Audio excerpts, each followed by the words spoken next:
bahwa pada malam hari ini sebagaimana rutinitas biasa, yaitu 2 minggu sekali di malam Senin, kita mengadakan ta'lim, belajar, di mana thalabul ilmi faridatun ala kulli muslimin. Menurut sebagian riwayat, ala kulli muslimin wa muslimatin. Laki-laki maupun perempuan semuanya wajib mencari ilmu. Walaupun riwayat yang ala kulli muslimin itu sebenarnya sudah juga mencakup para muslimatin juga, karena kita lihat di dalam Al-Quran banyak sekali ayat-ayat yang menyebutkan hanya laki-lakinya saja, tapi perempuannya pun juga terkena tatrapan atau muqtadul hal atau muqtadul khitab, dapat khitab juga dari Allah Subhanahu wa taala.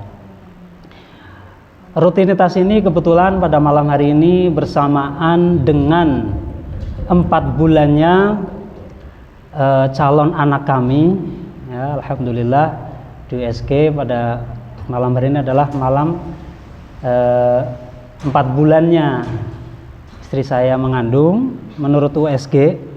Oleh karena itu maka saya ambil antisipasi jangan-jangan USG itu tidak akurat, sehingga beberapa hari yang lalu, semenjak 3 hari yang lalu, kami pun berdua selalu berdoa kepada Allah untuk kemudian di 4 bulan ini menjadi istimewa. Oleh karena itu rutinitas kali ini agaknya berbeda sedikit. Jadi kami mohon maaf dan mohon izin kepada para sesepuh, para hadirin, warga Geraha, muslimin muslimat untuk menghadiri acara ini. Dan kami haturkan sebesar-besar terima kasih kepada para hadirin yang bahasa Jawanya keroyo-royo. Keroyo-royo itu repot-repot hujan-hujan mau datang. Ini Masya Allah, kami tidak bisa membalas apa-apa kecuali doa. Semoga Allah memberikan balasan yang sebaik-baiknya untuk para hadirin semua. Amin amin ya rabbal alamin. Tentunya pada malam hari ini bukan bermaksud mengajak para bapak dan para ibu untuk mendoakan calon anak kami khususnya, namun yang terpenting adalah mendoakan kita semua, wabil khusus saudara-saudara kita, keluarga kita yang sedang sakit, dan wabil khusus lagi jamaah kita doakan. Yang pertama yaitu sesepuh kita Presiden Geraha, yaitu Bapak RW Pak Guru Tatang. Semoga Allah segera menyembuhkan penyakitnya, mengangkat penyakitnya, dan dikembalikan seperti sedia kala dan makin sehat. Amin. Dan makin semangat bersama-sama meramaikan masjid ini. Dan yang kedua, ibundanya Haji Agus ya Pak Haji ya. Ibundanya Haji Agus juga semoga Allah segera menyembuhkannya, mengangkat penyakitnya, dan mengembalikan sedia kala beraktivitas sebagaimana biasa. Dan ditambah lagi istri saya yang alhamdulillah sudah mulai latihan menggunakan tongkat. Ini alhamdulillah, ini kemarin hampir saja waktu di rumah sakit itu mau dioperasi. Padahal kalau dioperasi kemungkinan besar akan terjadi keguguran. Alhamdulillah bisa ditarik dari operasinya atas tolongan dari para jamaah, terutama Haji Makmur, Bu Haji, Masya Allah telah memberikan pertolongan yang luar biasa sehingga operasi kemarin bisa dibatalkan dan dibawa ke pijat patah tulang, dan alhamdulillah ternyata bisa semakin hari semakin pulih. Baiklah, seperti biasanya, namun karena ini berbeda, jadi kita awali yang pertama kita acaranya. Dan ini mohon maaf tidak ada pembawa acara, karena biasanya yang membawakan acara ini Pak RW. Karena Pak RW berhalangan, jadi tadi Ustadz Kamal saya pasrahkan jadi pembawa acara. Udahlah langsung aja katanya, biar nggak basa-basi, biar cepat. Nah, jadi mohon maaf, acara langsung saya ambil alih. Jadi ini yang pertama, nanti kita memperdengarkan pembacaan surat Maryam yang akan dibacakan oleh istri saya. Bagi yang hendak menyimak silahkan bisa buka di HP surat Maryam atau mengambil Al-Quran untuk mendengarkan surat Maryam. Dan nanti setelah surat Maryam pembacaan doa khataman Al-Quran. Nah ini, jadi Masya Allah yang hadir pada malam hari ini insya Allah mendapatkan keberkahan khataman Al-Quran. Amin. Jadi ada 60.000 malaikat mendoakan kita semalam suntuk sampai pagi. Masya Allah. Makanya ini yang hadir ini Masya Allah. Nah, nanti setelah doa khataman, kemudian insya Allah pengajian seperti biasa. Dan tentunya harapan kita yang utama adalah doa itu untuk kita semua. Semoga Allah semakin memberikan keberkahan, semakin melancarkan segala urusan kita, memudahkan kita untuk belajar agama, sehingga menebalkan iman kita, ketakwaan kita, sehingga semakin istiqomah dan semangat untuk menyembah Allah Subhanahu wa Ta'ala, dan semakin baik, semakin santun, semakin sopan terhadap sesama, dan kita juga diberikan kebaikan juga dari sesama, sehingga kedamaian, perdamaian selalu dilimpahkan, wabil khusus kepada warga Geraha ini. Amin amin ya robbal alamin. Kemudian doa berikutnya untuk yang tadi, para orang sakit saudara kita, dan juga kemudian kami mohonkan untuk doa calon jabang bayi. Calon jabang bayi ada di sisi saya itu. Semoga Allah memberikan keberkahan yang sebaik-baiknya. Baiklah, kita mulai langsung. Istri saya membacakan surat Maryam. Bagi yang ingin menyimak silahkan. Oh ya, kemudian kan ini kemarin pengajian perdana di dalam masjid. Kemarin karena yang hadir beberapa orang saja. Kemarin ditanyakan, Ustadz bagaimana, karena tradisinya kita kalau ngaji itu biasanya setelah uraian materi ada tanya jawab. Sementara kalau setelah maghrib itu isyaknya kan waktunya sangat terbatas. Itu bagaimana? Nah, kemarin saya terangkan bahwa beberapa kali Rasulullah SAW itu melaksanakan sholat isyaknya rada diakhirkan sekitar jam 10, jam 11 malam. Jadi kira-kira kita itu tidak apa-apa sekali-kali melaksanakan sholat isya ala Rasulullah yang juga sekali-kali, karena itu jarang dilakukan Rasulullah, jarang sekali. Beberapa kali Rasulullah melakukan sholat sunnah di rada akhir gitu, di rada malam. Nah ini bisa nanti kita khusus untuk acara ngaji ini isya bisa rada diakhirkan. Seandainya nanti kemudian kita buka pertanyaan, ada pertanyaan gitu ya. Kalau tidak ada yang bertanya ya kita cukupkan langsung azan gitu. Baiklah, kita mulai. Fatihahnya dipimpin sama Ustazah ya. Ya. Bismillahirrahmanirrahim. Al-Fatihah bil qabul wa sallallahu Ramadan fi din wa dunya wal akhirah dafi'an li kulli syarri jalibatan li kulli khair lana wa liwalidina wa walatina wa syahna bid din wa li jami'il mu'minina wal muslimin wal muslimat al-ahya'i minhum amwat min masyariqil ardi wa magharibiha barriha wa bahriha khususan aba'ana wa ummahatina wa ajdadana wa jaddatina wa masyayikhana bid din wa dabil huquq ala wa ala niyyati anna Allah yanawwiru qulubana wa qalibana ma'al huda wa tuqa wal 'afafa lana wal mauti ala dinil islam wal iman bila mihnatin wal imtihan bihaqqi sayyidi waladi adnan wa ala kulli niyatin salihah wa ila hadrat Nabi Muhammad sallallahu alaihi wasallam. Al-Fatihah. A'udzu billahi minasy syaithanir rajim. Bismillahirrahmanirrahim. Alhamdulillahi rabbil alamin. Arrahmanir rahim. Maliki yaumiddin. Iyyaka na'budu wa iyyaka nasta'in. Ihdinas siratal mustaqim. Siratal ladzina an'amta 'alaihim ghairil maghdubi 'alaihim waladdallin. Amin.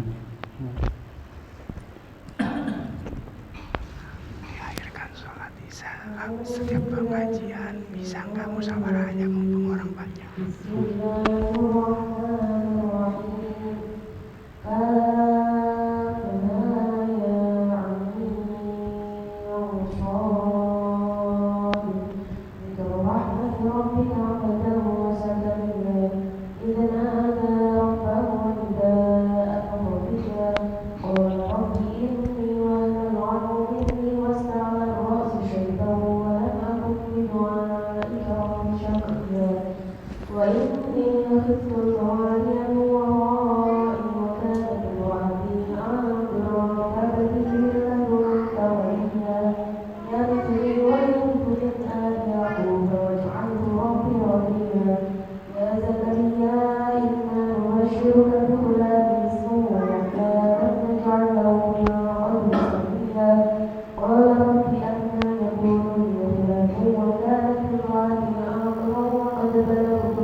إخوة وآتيناه الحكم صبيا وحنانا من لدنا وزكاة وكان تقيا وبرا بوالديه ولم يكن جبارا عصيا وسلام عليه يوم ولد ويوم يموت ويوم يبعث حيا واذكر في الكتاب مريم إذ انتبذت من أهلها مكانا شرقيا فاتخذت من دونهم حجابا فأرسلنا إليها روحنا فتمثل لها بشرا سويا قالت إني أعوذ بالرحمن منك إن كنت تقيا قال إنما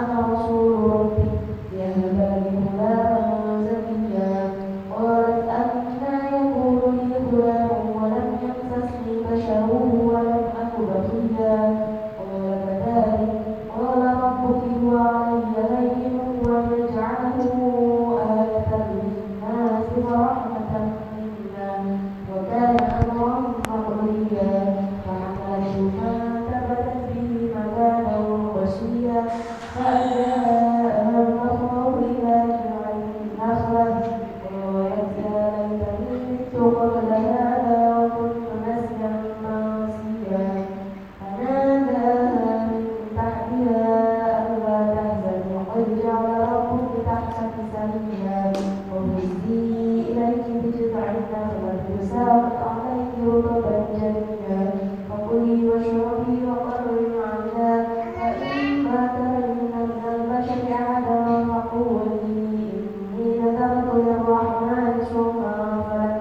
أكلم اليوم إنسيا فأتت به قومها تحمله قالوا يا مريم لقد جئت شيئا فريا يا أخت هارون ما كان أبوك امرأ سوء وما كانت أمك بغيا فأشارت إليه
Subhanallah walhamdulillah wa la ilaha illallah wallahu akbar.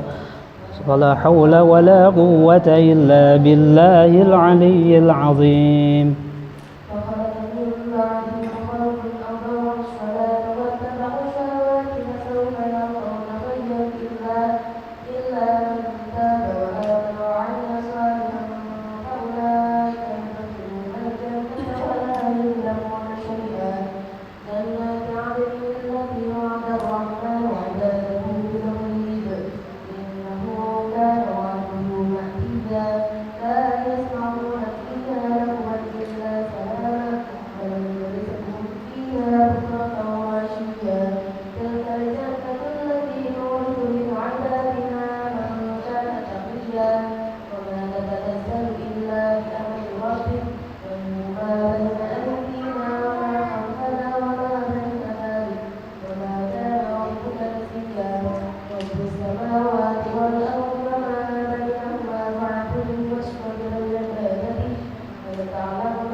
Alhamdulillah.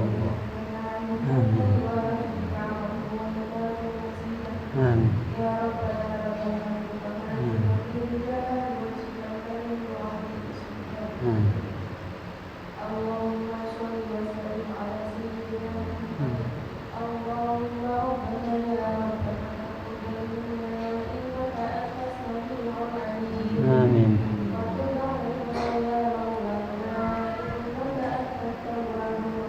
Amin. Amin.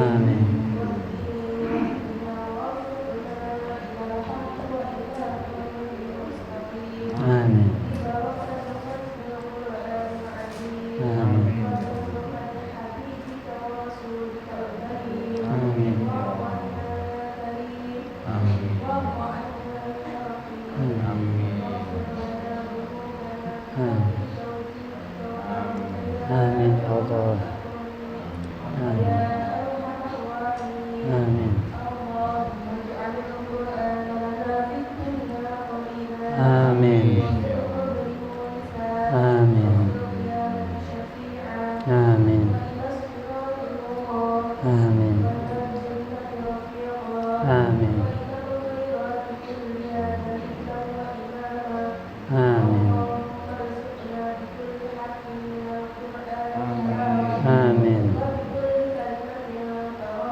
Amin. Amin. Amin. Amin. Amin. Amin. Amin. Amin ya Allah. Amin. Amin. Amin.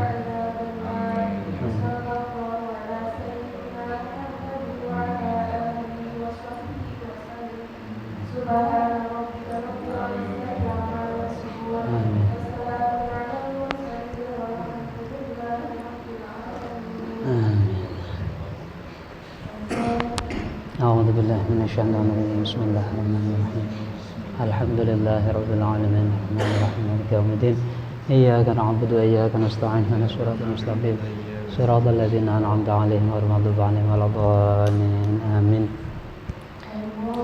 اللهم ارحمنا بالقرآن واجعله لنا إماما ونورا وهدى ورحمة اللهم ذكرنا منه ما نسينا وعلمنا منه ما جهلنا وارزقنا تلاوته آناء الليل وأطراف النهار واجعله لنا حجة يا رب العالمين. Alhamdulillah, thumma alhamdulillah, alhamdulillahi rabbil alamin. Bersama-sama tadi telah kita perdengarkan pembacaan surat Maryam berikut doa khataman Al-Quran, karena memang momentumnya kemarin diusahakan di malam 4 bulan ini khataman Al-Quran. Nah ini sayangnya tadi istri saya masih ngintip itu kalau dulu kelihatan gurunya dimarahin itu. Kalau lagi diperdengarkan orang baca Qur'annya kok sambil lihat, wah ini tanda-tanda hafalannya pada nggak karu-karuan. Bisa begitu atau karena grogi di depan Pak Haji nih, kayaknya Pak Hajinya ini wibawanya terlalu tinggi nih, jadinya mau baca Quran pakai hafalan tuh grogi gitu. Atau dia bisa ngeles juga. Lah saya kan kemarin sakit 1 bulan, jadi Qurannya nggak kebaca gitu. Orang alasan bisa aja ya, tapi bahwa hafal Quran itu memang amanah. Makanya kalau sampai lupa disengaja itu termasuk dilaknat oleh Allah Subhanahu wa taala. Makanya bagi yang hafal Quran, kalaupun harus lupa itu jangan sengaja. Yang nggak boleh itu sengaja. Kalau di luar kemampuan kita nggak apa-apa. Misalnya lupa karena kesibukan wajib menafkahi misalnya, itu nggak apa-apa. Tapi kalau memang jor-joran nggak mau ini, nah itu yang tidak boleh. Nah, semoga kami haturkan sugeng rawuh wilujeng sumping pada Bu Haji. Semoga apa-apa yang telah didoakan tadi luar biasa benar-benar Allah kabulkan. Amin. Berikut amin yang dilakukan oleh 60.000 malaikat di malam ini untuk kita semua. Luar biasa tadi, diantaranya yang paling menyentuh itu doa tadi, jadikan Quran itu tujuan kami. Nah, karena sekarang banyak orang itu Quran itu bukan tujuannya. Contoh, baca surat Al-Waqiah supaya rizki lancar. Nah ini Quran itu direduksi nilainya. Harusnya saya baca Al-Waqiah ya karena saya itu pengen Al-Quran gitu. Karena Al-Quran adalah tujuan bukan wasilah. Sementara kebanyakan orang Al-Quran itu dijadikan wasilah. Nah itu yang salahnya di situ. Baiklah, karena momentumnya ini bertepatan dengan 4 bulan, jadi barangkali sebagian dari jamaah ada yang mempertanyakan dalilnya mana gitu. Kok ada acara 4 bulan, 7 bulan? Ya memang secara spesifik dalil itu tidak ada, ya, tidak ada. Hanya saja memang beberapa guru-guru kita itu seringkali berkreasi dalam hal kebaikan. Dan ini asal masih dalam koridor yang dibenarkan oleh mayoritas ulama, insya Allah tidak apa-apa. Karena sebagian dari sahabat pun seringkali amaliyahnya itu kompleks atau berbeda-beda dan dibenarkan oleh Rasulullah. Contoh seperti wirid setelah sholat. Kita tahu bahwa sahabat Sayyidina Umar bin Khattab itu kan yang sahabat luar biasa, diakui oleh Rasulullah kehebatannya. Bahkan beliau termasuk 10 dari orang yang dijamin masuk surga. Nah, tapi beliau kalau wirid itu senengnya pakai suara keras. Subhanallah, subhanallah, subhanallah, subhanallah gitu. Nah, terus ditanya, kenapa kok keras-keras gitu? Iya, supaya mantap. Karena dengan keras itu saya akan tertuntun dan stimulus mental saya untuk kemudian fokus kepada Allah. Nah, sementara Sayyidina Abu Bakar, wah kurang apa hebatnya beliau. Nah, tapi kemudian Rasulullah sering dari sekian dalil, sekian hadis itu ulama sepakat bahwa Sayyidina Abu Bakar itu lebih mulia dari Sayyidina Umar bin Khattab. Nah, kalau beliau kalau wirid tidak jahar dengan suara pelan. Subhanallah, subhanallah. Ditanya kenapa pelan? Loh, Allah itu jangankan pelan, nggak bersuara pun tuh Allah dengar katanya gitu. Nah ini ternyata disinyalir bahwa level yang tinggi adalah level yang demikian. Nah, tapi kemudian para sesepuh ulama kita dulu menganggap sekian warga Indonesia waktu itu memang banyak orang awam yang apabila tidak dilatih dengan suara keras mereka tidak mau latihan berguru gitu, sehingga ya sudah sambil wirid setelah sholat dikeraskan supaya mereka juga sambil belajar tanpa sengaja gitu. Nah itu salah kreasi dan namun demikian tetap ada dalilnya. Nah terus bagaimana dengan 4 bulan?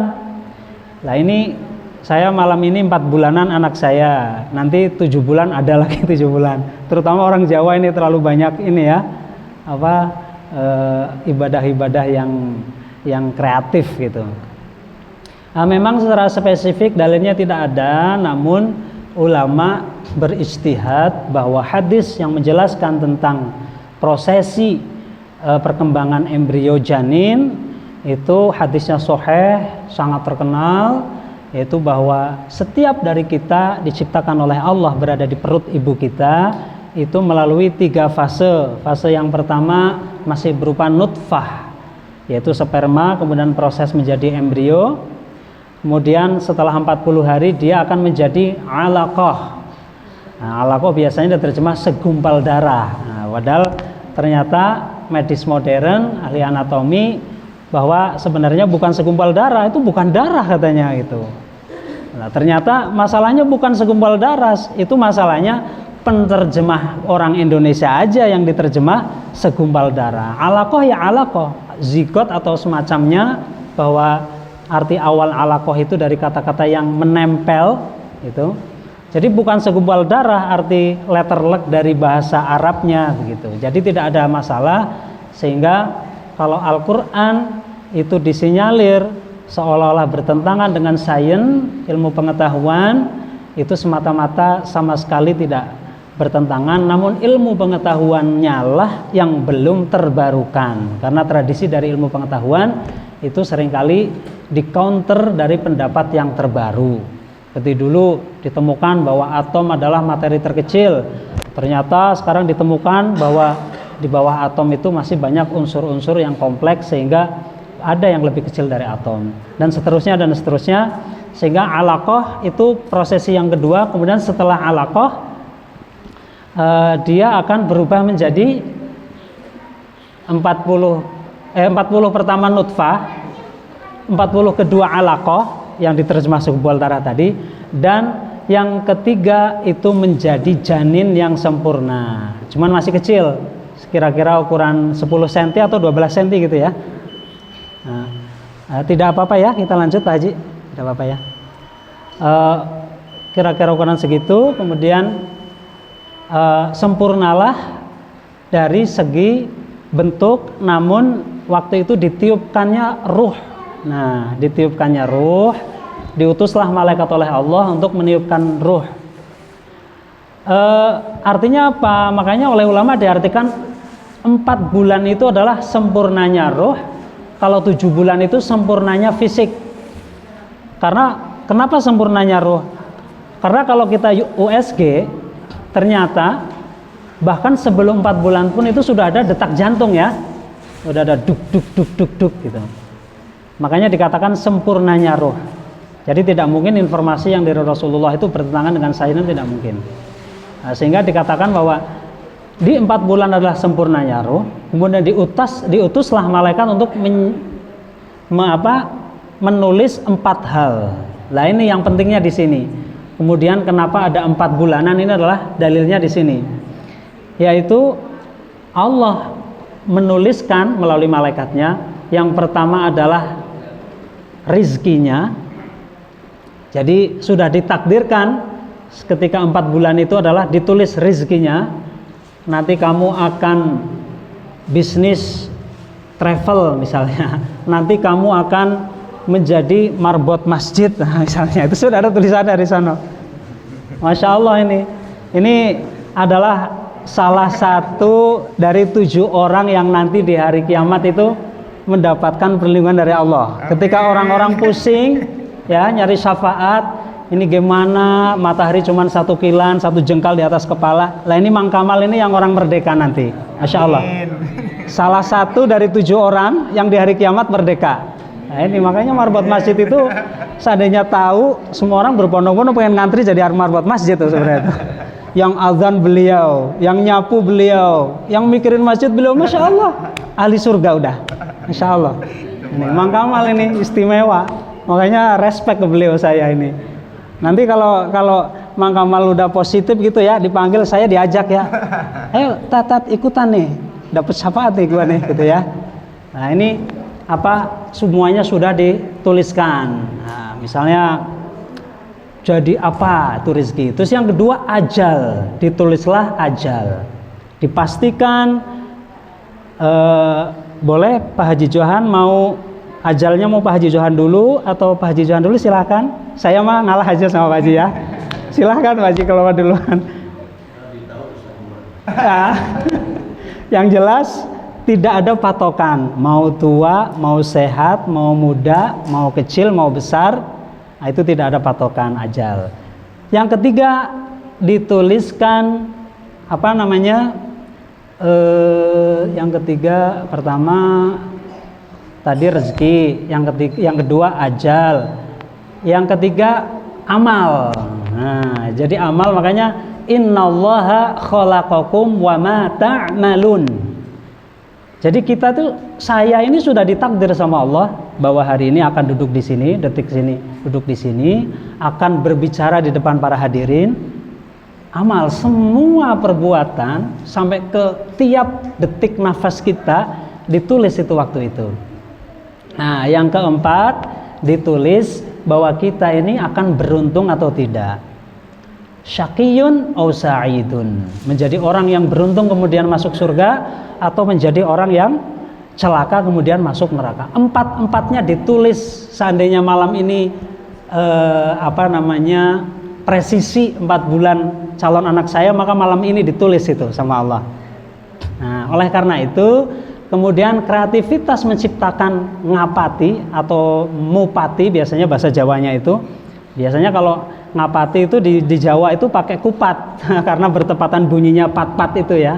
4 bulan ngupati pakai kupat. Nah, tapi karena di sini ribet, jadi saya nggak pakai kupat tadi, pakai daun pisang aja itu.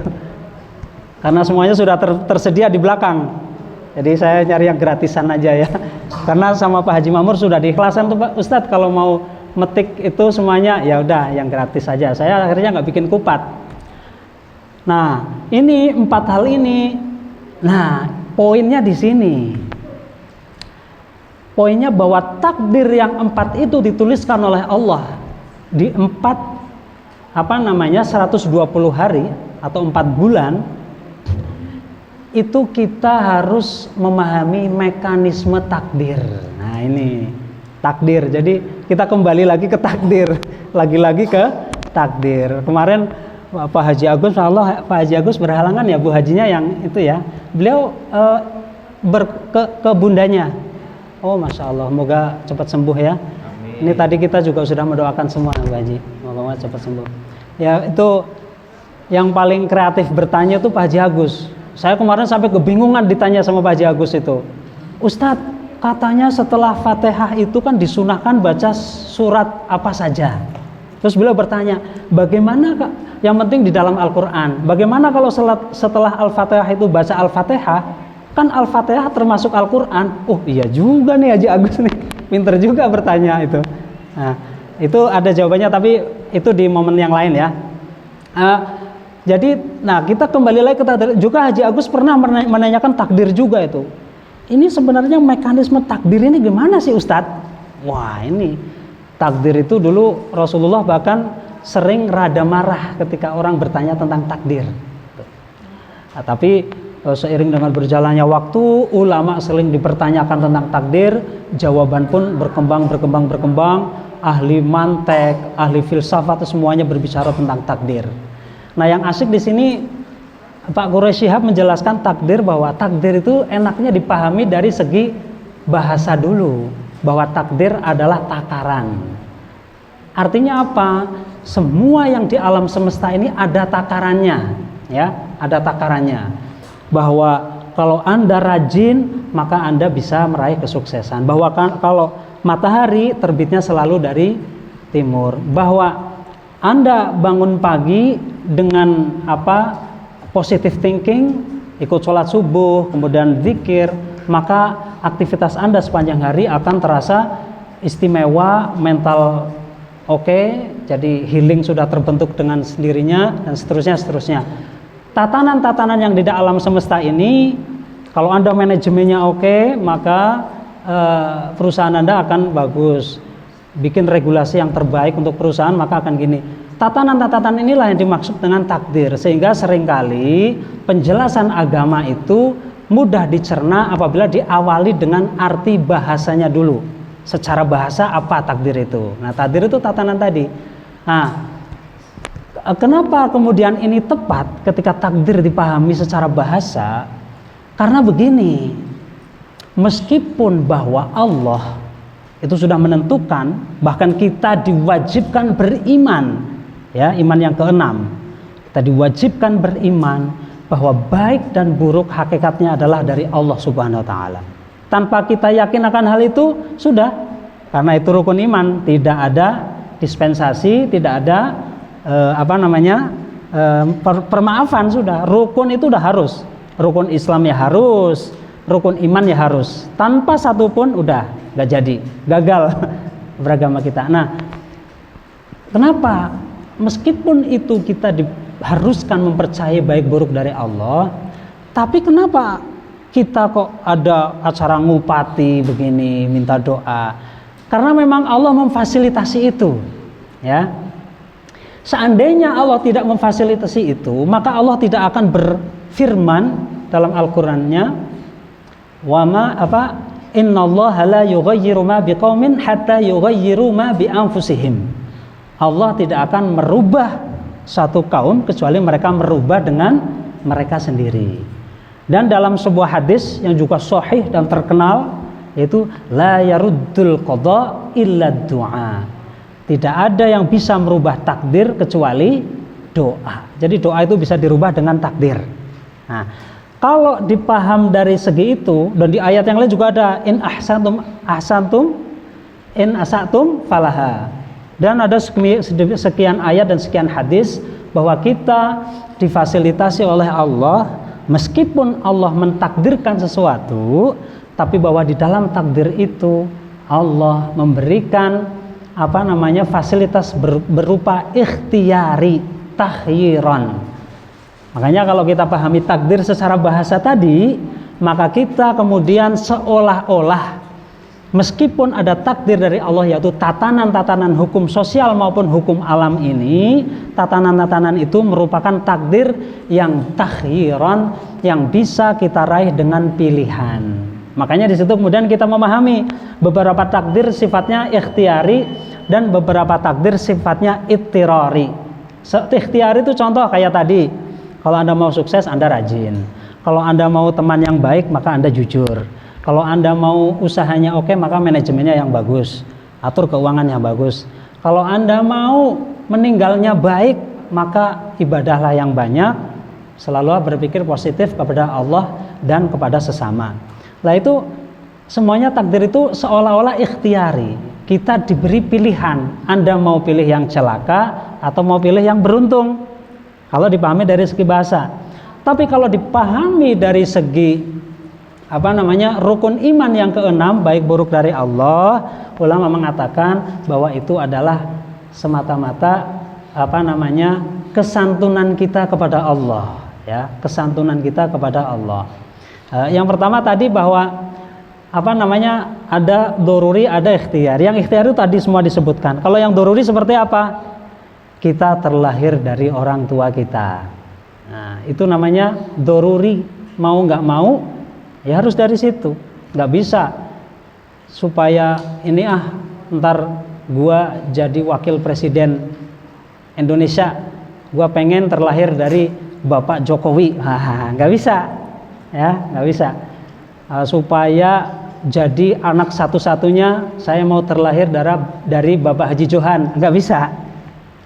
Kalau lahir nggak bisa milih. Tapi beberapa takdir yang lain itu ikhtiari, kita bisa milih apakah mau beruntung ataukah mau celaka. Nah, ini memahami takdir. Lah kemudian kalau takdir yang keenam tadi, rukun iman yang keenam, itu memang semata-mata adalah bahwa kita diperintahkan oleh Allah untuk santun kepada Allah. Artinya apa? Kalau memang ada perubahan takdir, kemudian perubahan itu tidak diketahui oleh Allah, tentunya otak kita akan berpikir janggal. Masa ada perubahan yang tidak diketahui oleh Allah? Kalau ada perubahan yang tidak diketahui oleh Allah, maka pasti Allah bukan Tuhan. Karena Tuhan pasti pengetahuannya hanya satu, tidak pernah berubah-ubah. Karena setiap yang berubah-ubah itu pasti bukan Tuhan. Ya, saya ulangi lagi, setiap yang berubah-ubah itu pasti bukan Tuhan. Jadi tidak mungkin Allah heran, ini lama-lama manusia aku ciptain, kok tahu-tahu sekarang ada AI, tahu-tahu sekarang teknologi maju, tahu-tahu perubahan sosial drastis, tahu-tahu mobilitas ini ekonomi segala macam cepatnya gini. Allah nggak mungkin kaget, tidak mungkin. Karena kalau Allah sampai kaget itu pasti bukan Tuhan. Demikian juga seputar takdir, tidak mungkin perubahan-perubahan itu tidak diketahui oleh Allah. Jadi hakikatnya semuanya tetap kita wajib yakin bahwa itu adalah skenario dari Allah Subhanahu wa Ta'ala. Karena tidak mungkin satupun ada perubahan di alam semesta ini yang tidak diketahui Allah sebelumnya. Dan pengetahuan Allah itu tidak akan ada permulaannya. Jadi pengetahuan yang dahulu tapi tidak ada permulaannya. Kalau sampai ada permulaannya, maka itu namanya baru. Kalau sesuatu yang baru, berarti pasti ada yang menciptakannya. Kalau ada yang menciptakannya, berarti pasti bukan Tuhan. Urut-urutannya begitu. Jadi mengapa kalau yang jelek-jelek tidak boleh kita bilang itu dari Allah semata-mata gitu ya. Misalnya jatuh seperti Israel lah, nggak usah jauh-jauh, istri saya mau nyusul saya ke Jawa, tiba-tiba jatuh sendirian lagi, nggak tabrakan. Wah, ini gara-gara Allah nakdir saya jatuh nih, saya jadi jatuh. Itu nggak boleh, meskipun hakikatnya itu dari Allah. Makanya mengapa kemudian dalam takdir ini kita bicaranya seperti itu, semata-mata adalah kesantunan atau akhlak kita kepada Allah Subhanahu wa ta'ala. Tapi hakikatnya semua baik dan buruk itu adalah dari Allah Subhanahu wa ta'ala. Oleh karena itu, di antara prosedur merubah takdir adalah dengan doa, dan itu hadisnya terkenal, la yaruddul qada illa du'a. Yang bisa merubah takdir hanyalah doa. Makanya pada malam hari ini, seandainya tepat malam hari ini, tapi meskipun tidak tepat, kemarin-kemarin saya sudah antisipasi, jangan-jangan bukan malam ini, karena USG itu persisnya itu jangan-jangan nggak pas gitu, nggak akurat. Makanya saya antisipasi dari malam-malam sebelumnya, saya minta terus sama Allah, ya Allah takdirnya yang baik, ya Allah takdirnya yang baik, yang baik, yang baik.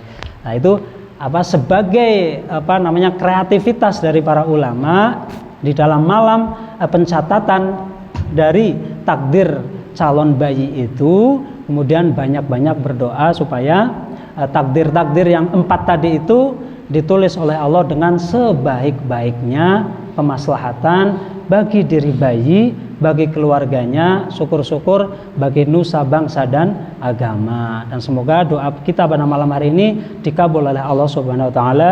Amin amin ya rabbal alamin. Nah, kurang lebih demikian. Kalau ada pertanyaan mungkin bisa kita ini, karena kemarin waktu pengajian yang kemarin yang hadir kebetulan cuma Pak Haji Jajang dan beberapa orang, Haji Agus sama Pak Haji siapa kemarin? Sama Pak RW ya? Iya. Sama RW sama Ustadz Kamal. Jadi kemarin memang ada seputar ide pengajiannya khusus yang 2 minggu sekali ini dimulainya setelah maghrib. Jadi pertama materi sampai azan, kemudian setelah azan buka pertanyaan. Kemarin seperti itu. Karena boleh kita sekali-kali melaksanakan sunnah Rasul yang sifatnya mengakhirkan waktu sholat isya gitu. Barangkali itu mau dibicarakan ya monggo, atau kalau tidak kita cukupkan sekian. Kami persilahkan. Mungkin dari ibu-ibu perdana ikut pengajian ini ada pertanyaan dari Bu Haji. Seputar apa saja, karena kemarin materinya kalau pengajian yang kemarin itu kan ada pancingan untuk bertanya, karena materinya bab sholat ya, kemarin tentang sunnah-sunnah sholat itu ya, bahwa sunnah sholat itu ratusan, bahkan sampai ada yang mengatakan ulama sunnah sholat itu bisa sampai 1000 seandainya dilakukan semuanya. Nah, jadi begitu banyak pertanyaan seputar sholat kemarin. Nah, ini karena hari ini tidak ada pancingan, karena kita nggak membahas fikih, jadi mungkin bolehlah bertanya selain apa saja boleh. Pasti saya jawab, walaupun jawabannya saya nggak tahu gitu. Silahkan.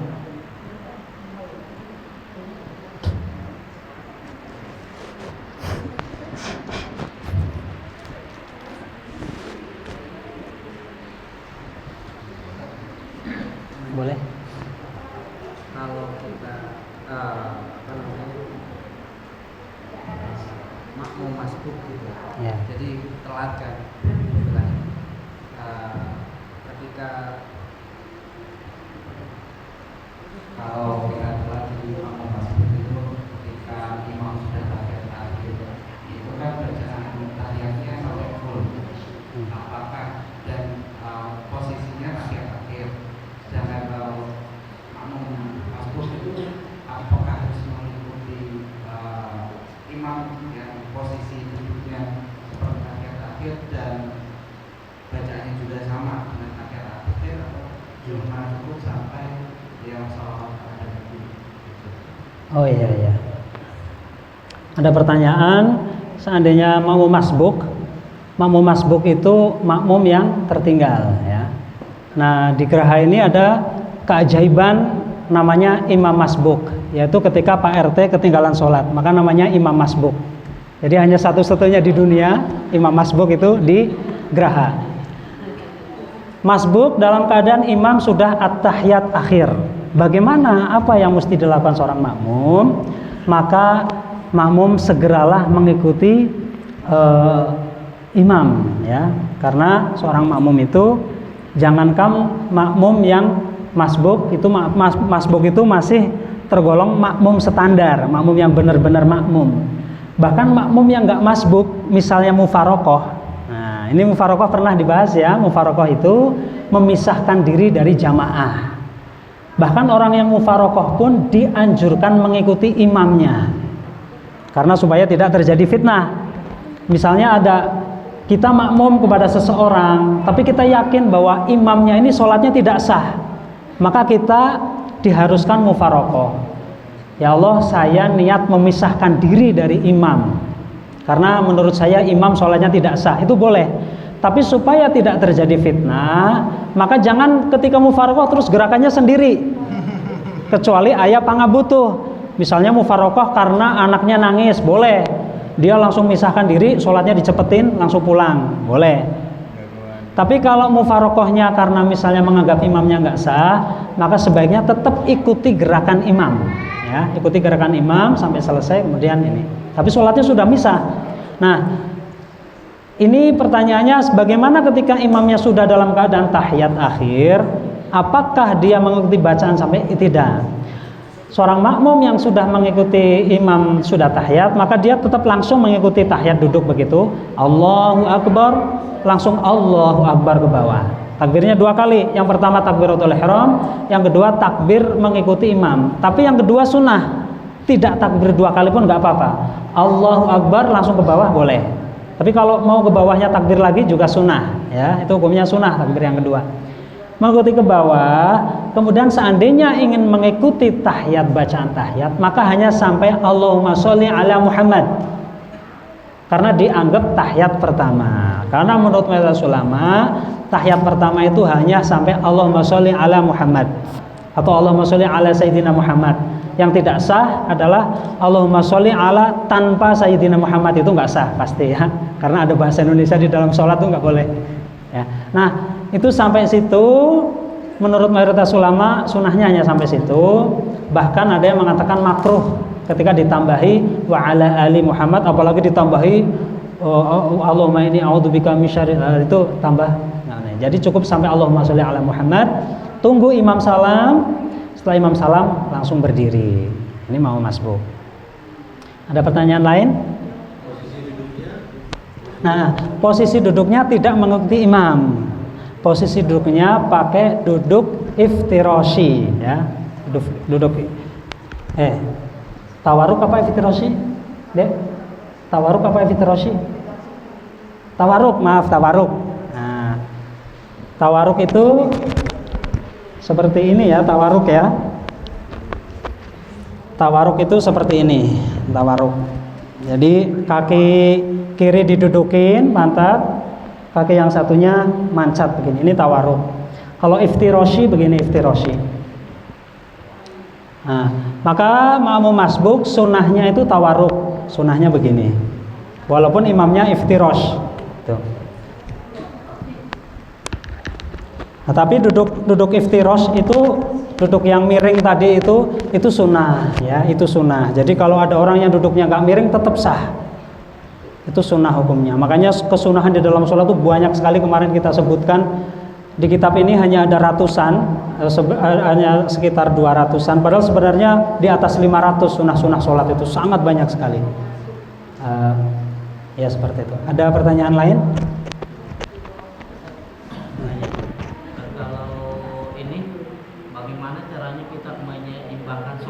Antara di masjid dengan di rumah. Oh ya. Ya, kalau laki-laki itu dianjurkan di masjid. Ya. Kalau kita di masjid terus, berarti nggak pernah sholat di rumah gitu. Ya ya. Bagaimana caranya? Oh ya, sholatnya antara rumah kita dengan masjid. Ya.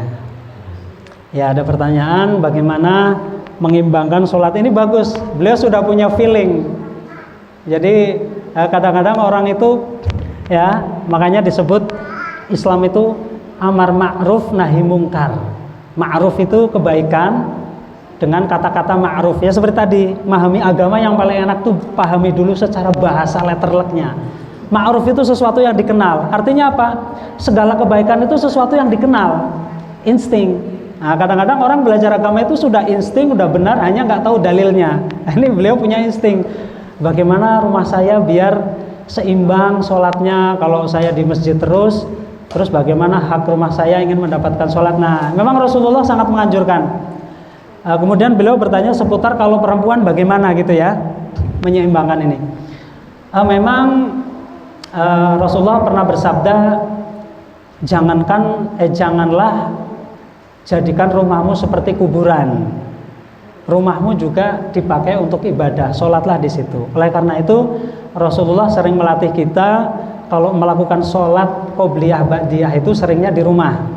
Kalau di masjid itu biasanya sholatnya tahiyatul masjid. Biasanya tahiyatul masjid. Nah, kemudian qobliyah ba'diyahnya atau sunnah rawatibnya itu biasanya di rumah beliau. Itu yang pertama. Sholat duha juga begitu.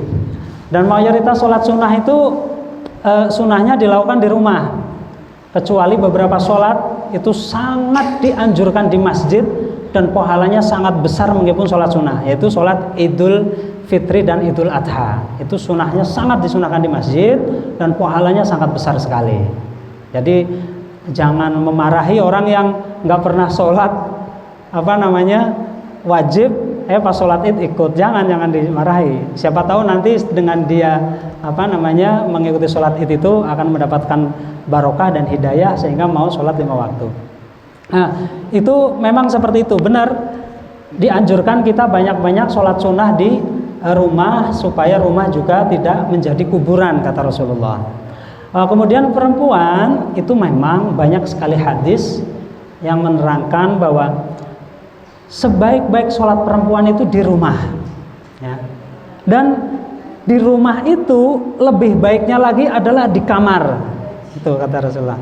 Dan di kamar itu seandainya di dalam kamar itu ada anakan kamar lagi, maka lebih sunnah lagi di dalam anakan kamar itu lagi. Itu saking anjuran untuk para perempuan ini sholat di rumah ya. Tapi meskipun demikian,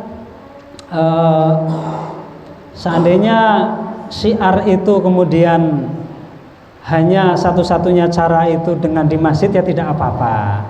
Karena beberapa kali pun ada yang riwayat yang mengatakan jamaah para perempuan juga di masjid ya, ada riwayat. Makanya beliau tidak sampai mengharamkan, sehingga ya untuk kemaslahatan, karena bisa jadi kalau tanpa ada kumpul-kumpul di masjid ini kemudian tidak terjadi pengajian, tidak terjadi silaturahmi. Makanya di malam hari ini selain niat untuk 4 bulanan, saya juga ingin supaya terjadi silaturahmi sesama ibu-ibu warga Geraha, sehingga ini akan menciptakan environment yang baik, tradisi yang baik ke depan, supaya keakraban, karena ibu-ibu ini juga orang-orang sibuk di rumah ini tidak sempat ngobrol, sehingga ketika ngobrol di pengajian sangat saya persilahkan, karena momentumnya di sini adalah temu kangen dengan tetangga gitu. Jadi nggak apa-apa. Dulu pun Rasulullah pernah, jangankan pengajian, lagi khutbah, bukan cuma ngobrol, tahu-tahu itu jamaahnya tuh bubar, khutbah Jumatan ini, karena ada dangdutan di lapangan, udah bubar gitu. Rasulullah, waduh ini gimana sobat ini, dan tidak dimarahin, karena memang manusia itu punya kecenderungan yang selalu oleh agama dikasih dispensasi ya, selalu dikasih dispensasi. Makanya ketika haram musik, ternyata Sayyidah Aisyah sama Rasulullah pernah mendengarkan musik di masjid dan tari-tarian ya. Kurang lebih demikian. Insya Allah ini sudah cukup ya, atau ada pertanyaan lagi? Kira-kira cukup ya. Kurang lebihnya mohon maaf. Semoga kita semua makin diberikan kekuatan untuk semakin istiqomah dan semakin semangat menuntut ilmu, sehingga kita semua diberikan pemahaman yang lebih dalam oleh Allah Subhanahu wa taala terhadap agama kita yang tercinta ini, sehingga menjadikan sebab bagi kita semua menjadi manusia yang mulia di dunia dan akhirat. Amin amin ya rabbal alamin. Kurang lebihnya mohon maaf. Wabillahi taufiq hidayah. Wassalamualaikum warahmatullahi wabarakatuh.